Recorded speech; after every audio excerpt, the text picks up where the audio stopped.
सो hello everyone, myself Kartik Dixit, CSGMU Kanpur, CSEI second year.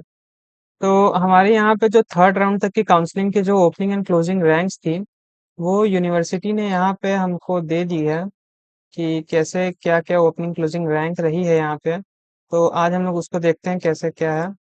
तो जैसे ही आप इस UIT की साइट पे चले जाइएगा, तो आपको यहाँ पे बीटेक एडमिशन 2025-26 दिखेगा उस पेज पे। और यहाँ पे एक नोटिस आई है, important notice for spot round counselling. तो इसमें जब आप क्लिक करिएगा, तो आपको यहाँ पे पूरी की पूरी जो है opening and closing ranks for JEE Mains 2025 दिख जाएगी। तो यहाँ पे है केमिकल की और CS की, CSAI, electronics, mechanical material science, सारी की ओपनिंग रैंक नॉन जो जनरल वाली होती है। और यहाँ पे आपको SC, ST, EWS, सारी OBC सारी आपको यहाँ पे देखनी मिल जाएगी यहाँ पे। तो एक एक करके देखते हैं कि क्या क्या रहा है इस बार का कट ऑफ और ओपनिंग क्या रही है। तो केमिकल में जो है यहाँ पे आपको टोटल सीट्स भी दी गई है, कितनी सीट्स बाकी है। ओपनिंग रैंक यहाँ पे आपको दिखी गई है।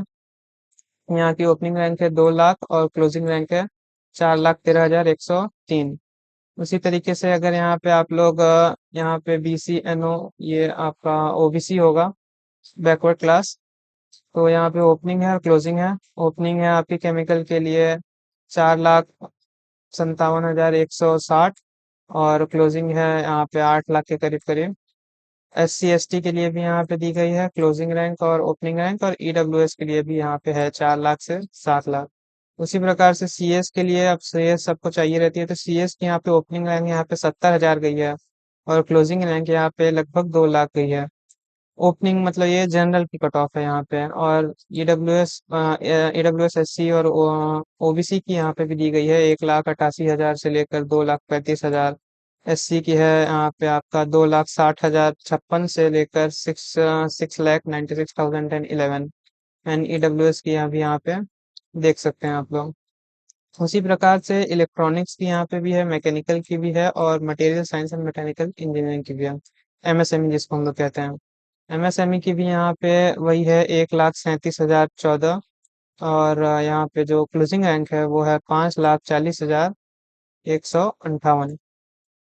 इस तो यहाँ पे जितनी भी रैंक आपको दी गई है, उससे एक चीज ये पता चलती है कि मोटा मोटी आपका जो पिछले साल का जो काउंसलिंग का हमने वीडियोस बनाए थे, उसमें भी लगभग इतनी ही रैंक थी। थोड़ा बहुत ऊपर नीचे हुआ है इस साल फर्स्ट राउंड में, लेकिन ओवरऑल आपके यहाँ पे सीट्स जो है, वो सीट का जो मैट्रिक्स है वो सेम ही रहा हुआ है। और ये जो टोटल सीट्स जो यहाँ पे वेकेंट पड़ी हुई हैं अभी, इसके लिए मैंने एक पिछले वीडियो बनाई थी, तो उसमें मैंने बताया था कि कैसे स्पॉट राउंड की काउंसलिंग होती है। तो अगर आपको स्पॉट राउंड की काउंसलिंग में पार्ट लेना है, तो जो कि अभी अभी तक आपको सीट कोई भी नहीं मिल पाई है तीनों राउंड में, तो आप जाके स्पॉट राउंड की काउंसलिंग कर सकते हैं यूनिवर्सिटी में जाकर। उसकी सारी डिटेल्स आपको पिछले वीडियो में मिल जाएगी।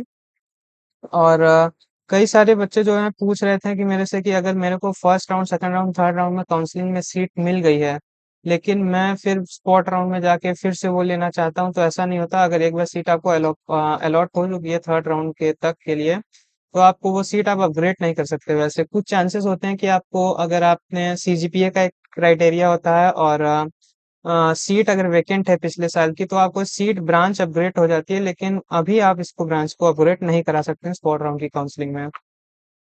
तो that's it the video for all the 3 round of counselling for the results. So अगर आपको कोई भी इससे रिलेटेड, स्पॉट राउंड के रिलेटेड, कॉलेज के रिलेटेड, हॉस्टल के रिलेटेड कोई भी डाउट आता है, तो आप कमेंट बॉक्स में पूछ लीजिए। वहाँ पे सारी डिस्क्रिप्शन में इंस्टाग्राम की IDs भी हैं, आप वहाँ से भी जाके हमसे रीच आउट कर सकते हैं। Thank you so much.